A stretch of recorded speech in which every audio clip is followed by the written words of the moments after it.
বিসমিল্লাহির রহমানির রাহিম। পরম করুণাময় অসীম দয়াবান আল্লাহর নামে শুরু করছি। কিতাবুল ইলম, ইলম বা জ্ঞান।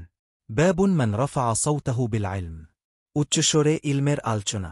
حدثنا أبو النعمان عارم بن الفضل قال حدثنا أبو عوانة عن أبي بشر عن يوسف بن ماهك عن عبد الله بن عمرو قال تخلف عنا النبي صلى الله عليه وسلم في سفرة سافرناها فأدركنا وقد أرهقتنا الصلأة ونحن نتوضأ فجعلنا نمسح على أرجلنا فنادى بأعلى صوته ويل للأعقاب من النار مرتين أو ثلاثا।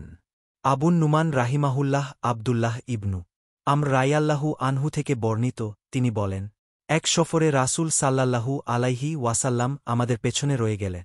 পরে তিনি আমাদের কাছে পৌঁছলেন।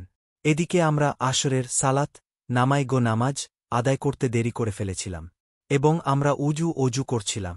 আমরা আমাদের পা কোনমতে পানি দিয়ে ভিজিয়ে নিচ্ছিলাম। তিনি উচ্চস্বরে বললেন, পায়ের গোড়ালিগুলোর শুষ্কতার জন্য জাহান্নামের শাস্তি রয়েছে। তিনি দুবার বা তিনবার এ কথা বললেন। হাদিসের মান সহিহ বুখারী, ইসলামিক ফাউন্ডেশন।